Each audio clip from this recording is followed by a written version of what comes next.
Madame, Monsieur, bonsoir et merci de nous rejoindre sur la première. Voici les titres de votre journal. Les masques en tissu sont-ils encore efficaces? Le débat est lancé en France depuis l'apparition du variant anglais. Qu'en pensent les Polynésiens? Vous le saurez dans un instant. Et comme chaque mercredi, pour répondre aux questions sanitaires des internautes, le docteur Didier Bondou est avec nous via Messenger. Bonsoir, à tout de suite. L'aide du Fonds de solidarité n'a pas été perçue régulièrement par certains patentés, une aide pourtant vitale. Deux chefs d'entreprise témoignent. Pour aller un peu plus loin sur les perspectives des petites sociétés, nous avons avec nous ce soir, pour en parler, Christophe Play. Bonsoir, on vous retrouve un peu plus tard dans ce journal. Enfin, au cœur du Fénois nous emmène ce soir à la rencontre de Tefa et son épouse. Le couple a tout quitté à Tahiti pour vivre du copra et de l'apiculture à Hibaoua. Faut-il jeter nos masques en tissu? Le débat est lancé depuis 2 jours. Selon le Parisien, le Haut Conseil de la Santé recommande de ne plus les utiliser car inefficaces face aux variants britanniques qui affichent une contagiosité supérieure. Dans les rues de Papeete, ce débat a des échos, mais les habitudes ne devraient pas changer. Stéphane Ratino et Mirko Vanfo. Tissu, papier, dans les rues de Papeete où l'on sort masqué, il n'y a pas vraiment de débat. Il y a pourtant toute une réflexion, elle traverse la communauté scientifique. Le masque en tissu doit filtrer au minimum 90% des particules. Existe donc, comme on le voit sur l'infographie, le masque artisanal. Quand on dit, on se pose des questions sur l'efficacité, ça vous inquiète ou pas? Non, pas vraiment. Franchement, je viens de voyager en plein milieu de la pandémie, plusieurs fois en avion et je crois que c'est surtout avec les mains qu'on se contamine. Donc si tout le monde a un masque, c'est une bonne barrière et se laver les mains toutes les demi-heures, ça c'est super important. Et là on est en plein air, je suis rassurée. Qu'est-ce que tu préfères comme masque, le papier ou le tissu toi? Le tissu. Pour quelle raison? Ça filtre mieux, je sais pas. Tissu ou papier, ainsi la question du masque est multiple, parce qu'il est utilisé aussi dans les actes de la vie courante, et dans certains cas, le tissu offrirait une plus-value. Tu sais qu'on dit que peut-être c'est pas tout à fait efficace, ouais, tu es inquiet ou pas? Oui, c'est ce qu'on dit, mais je préfère celui-là parce qu'en fait, celui-là, quand il mouille, il se colle au visage, et moi je travaille sur la piste, c'est moi qui gare aux avions. Et lui, il vient dans notre bouche. Contrairement à celui-là, non, il colle pas. Parce que le masque papier, j'ai fait des allergies avec. Je n'arrête pas d'éternuer, et on m'a même fait passer un test Covid parce qu'on croyait que j'avais le Covid, comme je suis carnet rouge, donc voilà. Donc vous allez le garder même si on dit que c'est peut-être pas très très efficace. J'ai fait attention. Je préfère essayer le tissu, c'est sûr. Ouais. Tu préfères le tissu? Oui. Pourquoi? Surtout pour le design aussi, le design du masque. Et ça gêne moins un peu aussi que ça. Hein. Le masque s'est installé dans la vie courante depuis des mois. Tissu ou papier, les habitudes acquises seront difficiles à changer. Et le variant anglais n'est pas encore arrivé en Polynésie, mais le Covid-19 continue de faire des victimes. La Polynésie déplore un nouveau mort et 111 cas supplémentaires ces dernières 48 heures.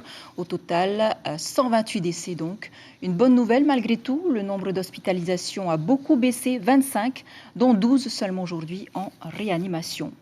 Et pour estimer la possibilité d'une immunité collective en Polynésie, le ministère de la Santé annonce qu'une enquête de séroprévalence sera lancée au mois de février au sein des populations de Tahiti et Moorea, c'est-à-dire de mesurer le nombre de personnes ayant été exposées au virus. L'étude qui durera 3 semaines portera sur 350 volontaires. Questionnaires, prélèvements de sang et sérologie seront réalisés au laboratoire. Les précisions de Xavier Radigues, médecin épidémiologiste, au micro de Ayata Tarhaoui Mirko Vanfo. Ce qu'on a comme résultat de tests ne traduit pas la réalité de l'infection dans la population. Il y a beaucoup de gens qui sont asymptomatiques, il y en a beaucoup qui n'ont pas voulu se faire tester ou qui n'ont pas jugé se faire tester parce qu'ils avaient juste un peu de fièvre. Hein.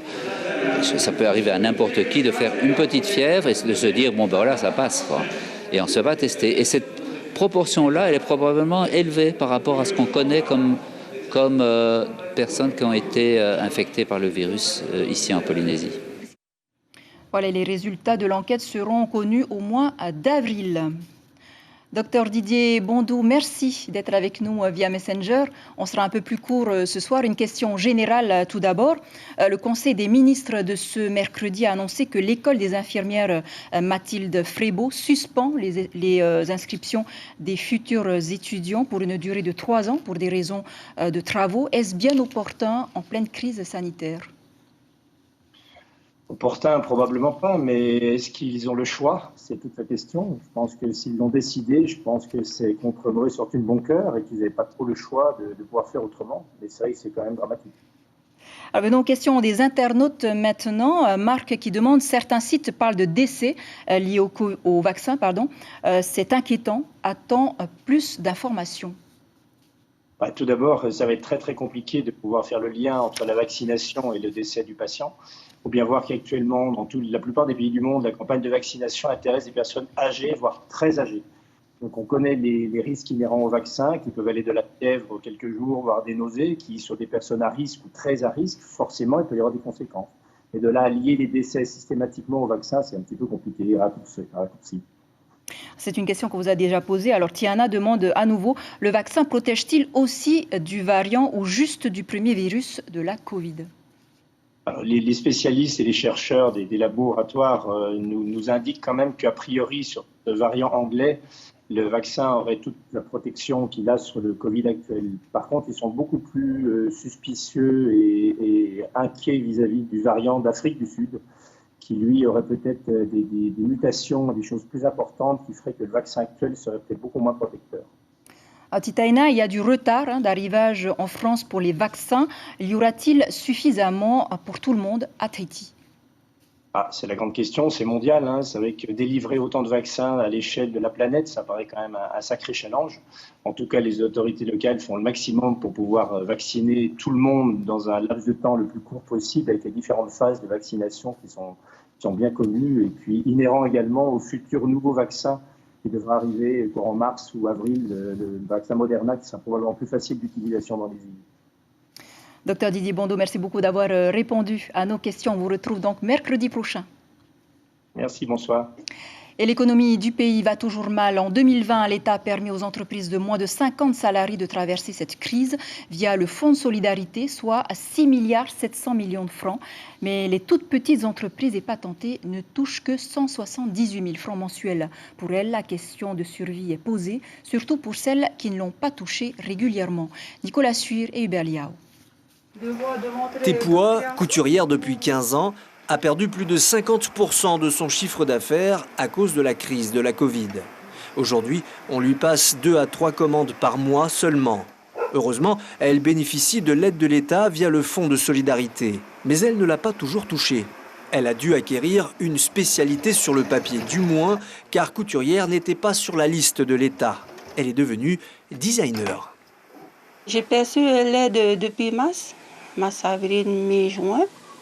Juillet, août, septembre, pas du tout, malgré des recours que j'ai envoyés. Grosse difficulté aussi dans l'événementiel. Ceux organisés par CAHA sont institutionnels, comme par exemple le séminaire de la perliculture. Notre chiffre d'affaires, il a baissé de 70% presque, donc c'est énorme. Effectivement, on est passé de 3 années entre 2017, 18, 19 qui était le reflet de la situation économique de la Polynésie, donc très favorable, et ça quel que soit le secteur d'activité, à une année 2020 qui a été complètement platonique. Oui. Tepoua a divorcé juste avant la crise. Sa situation financière l'a contrainte à emménager dans la maison familiale où vivent 7 autres personnes. Et comme j'ai des factures à payer, j'ai mes 2 enfants à nourrir. Moi-même, je dois me nourrir, je dois pas compter sur ma famille. Mais heureusement qu'ils étaient là. Heureusement, ma famille est là. Kaha a dû se séparer de 3 collaboratrices, mais elle ne baisse pas les bras. Avec ses 2 dernières employées, elle affine la présentation de son application. Celle-ci permet de digitaliser un événement. Il lui faut également informer ses clients. Il faut aller chercher le client, il faut lui montrer. Le client n'est pas forcément informé qu'un tel type d'outil existe. Et c'est en ça que ça change. Parce qu'on n'a pas forcément, jusqu'à aujourd'hui, eu besoin d'applications pour un événement physique. Tepua souhaite le versement de l'aide non perçue. Kaha espère convaincre ses clients des bénéfices de son application. Toutes deux se débattent courageusement dans cette crise avec la confiance de leur savoir-faire et la foi en l'avenir. Christophe Pley, merci d'être avec nous ce soir. Vous représentez 750 petites entreprises et moyennes entreprises. Qu'attendent exactement ces sociétés fragiles que vous représentez ? De pouvoir survivre les 6 prochains mois, j'ai envie de vous dire, Chita. Ça va être très long. On sait que la reprise, c'est pas pour tout de suite. C'est pas forcément toutes les entreprises, mais c'est ce qu'on vient de voir à travers votre reportage. C'est les entreprises les plus fragiles, les toutes petites. Celles-là, elles ont été aidées par les dispositifs de l'État, les dispositifs du pays, à travers le DIES pour les salariés. Il y en a qui sont au bout du rouleau et qui attendent tout de suite, rapidement, qu'est-ce qu'on peut faire pour eux. C'est pour ça que la CPME a été sur le terrain de la patente, puisqu'il y a des gens à qui on a interdit de travailler, mais qui ont quand même été fiscalisés. Donc, alors justement, sur ce sujet-là, qu'espérez-vous, qu'avez-vous demandé au gouvernement pour soulager les patentés qui ont payé leurs charges? Ce qu'on essaye, c'est que pour cette petite partie d'entreprises, c'est pas pour toutes les entreprises, pour cette petite partie d'entreprises, qu'on aille leur tendre la main et leur dire « Oh non, non !» On va faire ce qu'il faut. Concrètement, c'est quoi ? Il faut les exonérer partiellement ou totalement, puisqu'ils n'ont pas pu travailler. On ne peut pas fiscaliser quelqu'un qui ne travaille pas. Donc, ou alors, partiellement, ne pas aller leur imposer quelque chose qu'ils ne pourront de toute façon pas payer. Pour eux, ce qui est important, c'est de tenir jusqu'à la réouverture. On parle par exemple du secteur du tourisme. Eux n'attendent qu'une chose, c'est la réouverture. Et on voit bien que la réouverture, ça ne sera pas pour tout de suite. Les restaurants, pareil, ils ont perdu des chiffres d'affaires conséquents. Et ce couvre-feu que l'on a en ce moment continue sur l'année 2021. On ne sait pas combien de temps ça va durer. Les petits prestataires, l'événementiel, les salles de sport sont toujours fermées. Ne pensons pas qu'on est sorti de cette crise. On est toujours dedans. En tout cas, pour les petites structures, elles n'en voient pas la fin. Et nous, à la CPME, on est là, effectivement, pour aller les défendre et pour dire, voilà, attention, on va vous soutenir jusqu'au bout. Alors, vous dites quand même qu'il y a 70% à peu près des entreprises sur Tahiti qui fonctionnent bien. Oui, il y a quand même, heureusement d'ailleurs, heureusement que ces entreprises fonctionnent. Il y a quand même des entreprises qui fonctionnent justement pour qu'il y ait de la solidarité, pour que les caisses du pays continuent à tourner, etc. Donc, voilà, il faut que ça continue à tourner, mais il faut tendre la main à ceux qui sont le plus en difficulté, qui eux attendent une aide ou qui attendent quelque chose tout de suite, ils n'arrivent pas à se projeter à 3 mois, 6 mois. Peut-être ils vont fermer demain ou la semaine prochaine. Alors, l'État a annoncé quand même des aides éventuellement, 3 millions, notamment pour les restaurateurs. Qu'en est-il ? Oui, on attend ce dispositif, on attend de le connaître via le Haut-Commissariat la semaine prochaine. On pourra en reparler. On tient beaucoup à ce que l'ensemble des dispositifs nationaux s'appliquent aux entreprises polynésiennes et avec régularité. Mais vous savez, le Fonds de solidarité, il a été très très touché en Polynésie. On peut dire que s'il n'y avait pas eu ce Fonds de solidarité, beaucoup d'entreprises aujourd'hui auraient déjà déposé les armes. Christophe Pley, merci beaucoup d'avoir répondu à nos questions. Et sachez que demain, Matthei Broders, directeur de la Socredo, sera l'invité de votre matinale radio. Dans l'actualité internationale maintenant, le démocrate Joe Biden devient officiellement le 46e président des États-Unis. C'est le jour de l'Amérique, c'est le jour de la démocratie, un jour d'histoire et d'espoir. C'est en ces mots et après avoir prêté serment sur la Bible que Joe Biden a officiellement pris ses fonctions ce mercredi. Un jour historique pour les touristes américains en vacances en Polynésie. Inquiétude pour les uns, soulagement pour les autres. Caroline Fary et Heidi Enko ont recueilli leurs réactions. Une démocratie précieuse, fragile, mais qui a survécu aux crises sanitaires et politiques du pays. Les premiers mots du nouveau président américain déclenchent l'euphorie chez les démocrates. Mais en Polynésie, certains touristes ne l'entendent pas de la même oreille. Ce n'est pas tant l'opposition républicain ou démocrate, mais plutôt les valeurs en tant qu'Américains et l'immigration. Les problèmes avec l'immigration sont effrayants. En ce moment, il y a 10 000 personnes qui arrivent du Honduras aux USA. Qui paye pour eux? Nous, qui payons les impôts. Je pense que ça va affaiblir notre économie. Joe Biden reste fidèle à ses convictions. Il est pro-chinois et je pense que la Chine est très agressive dans sa volonté d'être la plus grande puissance mondiale économique. Des considérations peu convaincantes pour les pro-Biden après 4 années d'une gouvernance Trump mal vécue. Nous sommes super excités. Nous avions beaucoup d'espoir après 4 ans de misère vis-à-vis de l'Amérique et du monde. Et on sent que tout le monde est soulagé que Trump soit parti. Nous avons attendu si longtemps pour que ça arrive.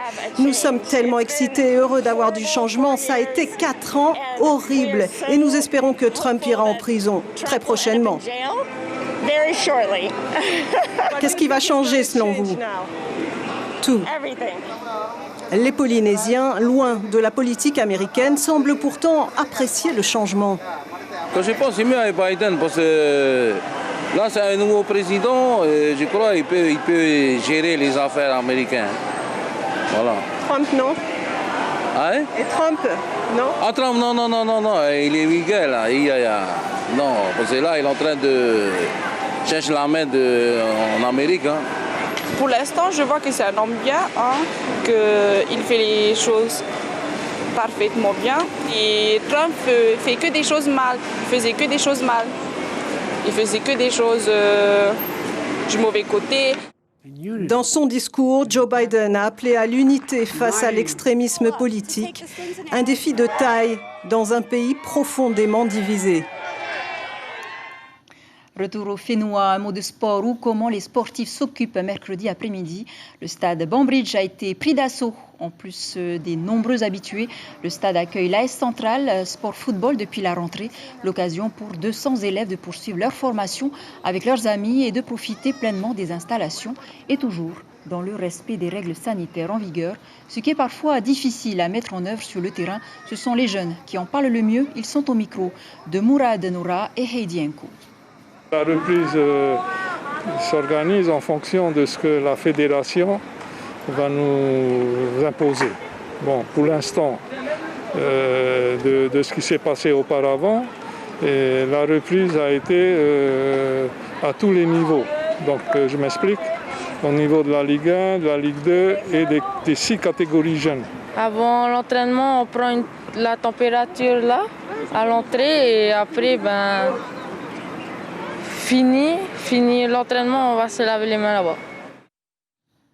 Et puis cette triste nouvelle, Pépé Tehio, fondateur et directeur du centre d'accueil pour SDF Le Bon Samaritain dans le quartier de Vaignignore, s'en est allé à l'âge de 63 ans. On retiendra de lui un homme humble et d'une grande humanité, un grand homme que nous avions également reçu maintes fois sur nos plateaux télévisés. Polynésie la première a adressé sincères condoléances à sa famille et ses proches. Quittons la vie urbaine maintenant, direction Hivaoa. C'est dans l'une de ces vallées que Tefa et son épouse ont choisi de vivre. Employés de l'administration en Papeete, ils ont tout quitté pour une vie de liberté rythmée par le travail du copra et de l'apiculture. C'est une rencontre signée Stéphane Ratino et Patita Savia.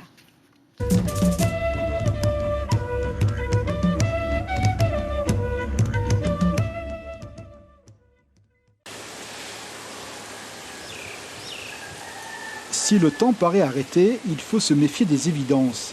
Dans les vallées d'Hivaoa, il est un rythme qui se défie des pointeuses bureaucratiques. Le temps est autre, tout en efficience, à la hauteur d'humains qui ont fait des choix de vie. Ainsi en est-il de Tefa et Adélaïde. La vie au grand air, sous le gouvernement du ciel, à l'écoute de la nature, encore saine. Agriculteurs polyvalents, avec le travail du copra en guise de quotidien, le prix de leur liberté. Ça paye bien le copra. Il faut travailler. C'est mieux payé, moi je dirais, c'est mieux payé que le SMIC. Hein. Et ça fait perler la sueur, hein? Ah, ça, c'est physique, hein, c'est vrai. Hein.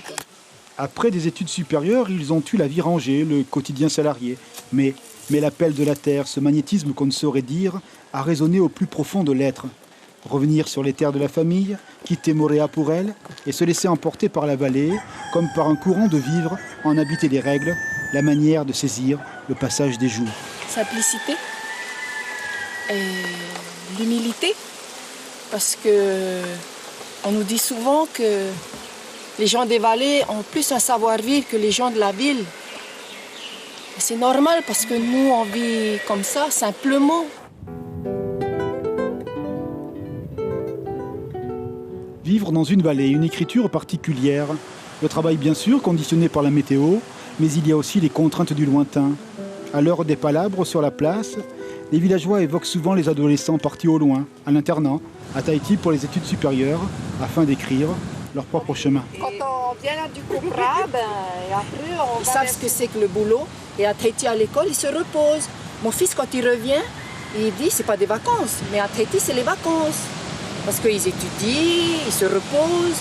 Tandis que quand ils reviennent de la ville, c'est au Copra, automatiquement, parce que c'est notre première ressource. Imaginer, toujours avancer. Ainsi, par exemple, Tefa et son épouse sont devenus des spécialistes de l'apiculture. La préservation des marquises offre des nuances sans fin à leur miel. Une réalité dont ils connaissent depuis 2005 toutes les possibilités. Se diversifier, être debout, encore au travail. Voici ces chemins de la liberté. Ils ne les regrettent pas. Ouais, c'est beaucoup de travail. Et tu regrettes pas, toi qui as plein de diplômes, etc. de pas... Pas du tout, au contraire. Au contraire. Tu aurais pu être chef de bureau, voilà, fonctionnaire avec tes diplômes. On est plus heureux là, dans la nature, au paradis, oui, je pense, par rapport à tout ce qui se passe dans le monde, c'est un peu pollué partout. Ici, moi je dirais que c'est le paradis. Un parfum d'ambroisie dans cet Olympe où règne la nature, un univers où les mains et le dos se penchent vers la terre et les regards vont vers le ciel. Le temps y est espérance, c'est le rythme de la terre des hommes. Voilà, c'est sur ces belles images que se referme cette édition dont je vous rappelle l'information principale. Le ministère de la Santé lance au mois de février une enquête de séroprévalence au sein des populations de Tahiti et Moorea. Objectif estimer la possible immunité collective en Polynésie. À la une de vos quotidiens demain, la dépêche seulement qui titre Covid-19, Moorea en état d'alerte. Voilà, c'était l'essentiel de l'actualité. Merci de nous rester fidèles. 5 heures, vos infos radio à suivre. 2 épisodes de votre série Les Bracelets Rouges. Belle nuit sur la première. À demain.